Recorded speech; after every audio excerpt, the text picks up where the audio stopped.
Friends, welcome to my channel. जैसा कि आपको पता है, हमारा राजस्थान हिस्ट्री की हमने टॉपिक वाइज एमसीक्यू सीरीज चालू की थी, जिसकी आज क्लास थर्ड है।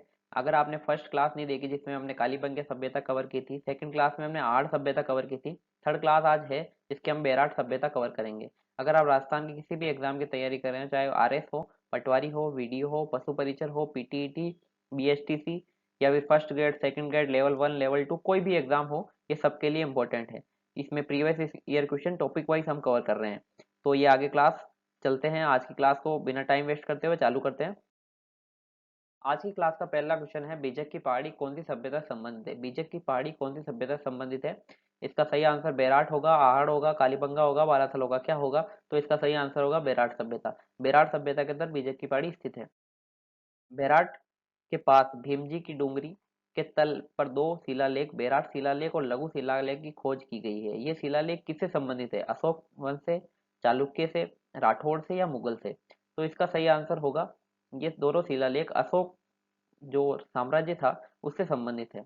उसके बाद अगले क्वेश्चन की तरफ चलते हैं। तीसरा क्वेश्चन है, सन 1837 में बीजक की पहाड़ी बेराट स्थित अशोक के शिलालेख को किसने खोजा था? जो अशोक का शिलालेख है बेराट के अंदर बीजक की पहाड़ी से मिला, उसको किसने खोजा था? कैप्टन बर्ट ने, कैप्टन कर्नल जेम्स टोड ने, कैप्टन हॉकिंस ने या आरसी अग्रवाल ने? तो इसका सही आंसर हो जाएगा कैप्टन बर्ट ने इस शिलालेख को खोजा था।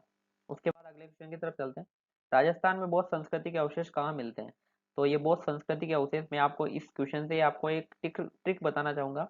कहीं पे भी बौद्ध संस्कृति अशोक सम्राट अशोक से स्थित या सम्राट अशोक से संबंधित कोई भी शिलालेख या कुछ भी पूछा जाए, जिसके अंदर सभ्यता या कुछ भी पूछा जाए, तो आपको सीधा बिना सोचे समझे 99% आपको बेराट सभ्यता को क्लिक करना है। अगर उसके अंदर बेराट सभ्यता आंसर में है तो 100% बेराट सभ्यता उसका आंसर होगा।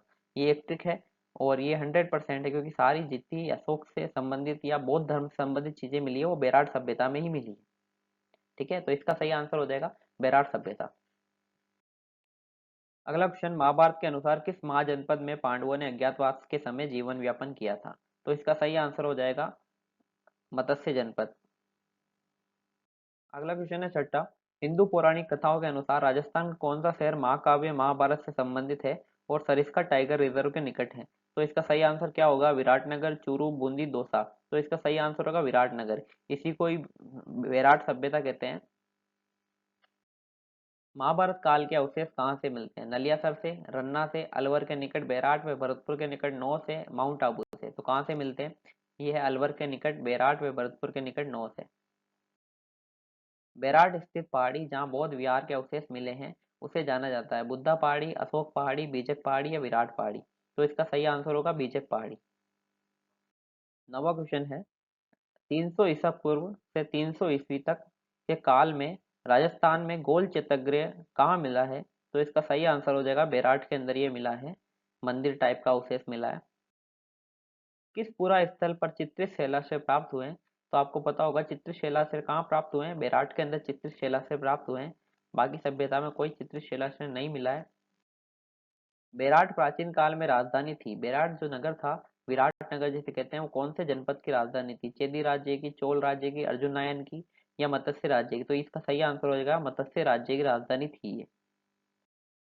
बेराट में किस सभ्यता के अवशेष प्राप्त हुए हैं? बेराट में वैदिक सभ्यता, बनास सभ्यता, सरस्वती घाटी सभ्यता, मौर्यकालीन सभ्यता? तो इसका सही आंसर हो जाएगा मौर्यकालीन सभ्यता। निम्नलिखित में से किस स्थल से इंडो ग्रीक शासकों के 28 सिक्के प्राप्त हुए? ये क्वेश्चन कंफ्यूजिंग क्वेश्चन है और ये क्वेश्चन आया हुआ क्वेश्चन है, जिसमें अगर आपको ऐसे सिक्के की कोई भी जानकारी मिलती है तो आपको यही लगता है कि रेड सभ्यता होगी, क्योंकि वहां से सबसे ज्यादा सिक्के प्राप्त हुए हैं। पर इसका सही आंसर ये नहीं होगा। इसका सही आंसर होगा बेराट सभ्यता। ठीक है। निम्नलिखित में से किस स्थल से शासक मिनेंडर के 16 सिक्के प्राप्त हुए हैं? इसका सही आंसर क्या होगा? इसका सही आंसर होगा बेराट से ये 16 सिक्के मिले हैं। ठीक है, ये क्वेश्चन सीईटी के अंदर ग्रेजुएशन लेवल में पिछले साल पूछा गया था, दो पेपर के अंदर। राजस्थान में अशोक का अभिलेख कहाँ प्राप्त हुआ है? अशोक का अभिलेख कहाँ प्राप्त हुआ है? ये बेराट के अंदर प्राप्त हुआ है। मौर्य सभ्यता के प्रमाण निम्नलिखित में से किस स्थान पर उपलब्ध है? मौर्य सभ्यता से उपलब्ध प्रमाण कहाँ उपलब्ध है? तो वो है बेराट के अंदर। निम्नलिखित में से किस उत्खनन स्थल से चांदी की मुद्रा पंचमार्क प्राप्त हुए हैं? पंचमार्क सिक्के प्राप्त हुए हैं। तो कहाँ से प्राप्त हुए हैं? बेराट से प्राप्त हुए हैं। कौन सा पुराविद बेराट बेराट के अन्वेषण उत्खनन से संबंधित नहीं है? Alexander Cunningham, Dayaram Sahni, N R Banerjee या एच डी साकलिया? तो आपको पता हो एच डी साकलिया अपन ने आर्य सभ्यता के अंदर पढ़ा था। अगर आपने आर्य सभ्यता नहीं पढ़ी है तो इससे प्रीवियस क्लास देख लेना, क्लास 2 के अंदर हमने आर्य सभ्यता को पूरे कवर किया है। दयाराम साहनी, नील रतन बनर्जी और कैलाश नाथ दीक्षित की किस सभ्यता के उत्खनन में मुख्य भूमिका रही? इन तीनों ने मिलकर बेराट सभ्यता को उत्खनन किया था।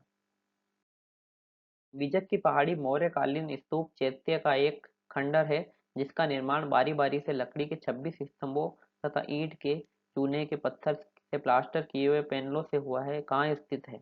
इतना बड़ा क्वेश्चन है, देख लीजिए कंफ्यूजिंग करने के लिए। तो इसका सही आंसर होगा बेराट। ठीक है, ये मंदिर टाइप एक आकृति बनी हुई है जिसका सही आंसर क्या हो जाएगा? बेराट। भीम डोगरी, गणेश डोंगरी राजस्थान की किस सभ्यता से संबंधित है? तो इसका सही आंसर हो जाएगा बेराट सभ्यता से ये दोनों डोंगरी स्थित है। प्राचीन स्थल एवं उत्खननकर्ता में से कौन सा युग्म सही सम्मिलित नहीं है? अमलानंद घोष, कालीबंगा बिल्कुल सही बात है। बेराट, के, केदारनाथपुरी नहीं। आहाड़, एच डी साकलिया बिल्कुल सही बात है। बागोर, बी एन मिश्र सही बात है।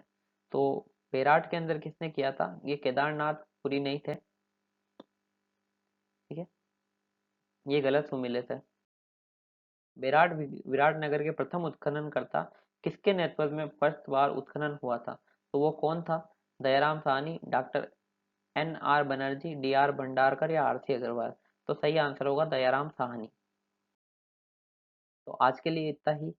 अब आगे हम इनको आगे क्लासों में कवर करेंगे। जैसे जैसे अब बड़ी बड़ी सभ्यताएं सारी कवर हो चुकी है, छोटी सभ्यताएं बची है जिसको अब हम आने वाले क्लासों में एक ही क्लास में 2 या 3 सभ्यताओं को कवर करेंगे। तो चैनल पर अगर आप नए हैं तो सबसे पहले चैनल को सब्सक्राइब करना।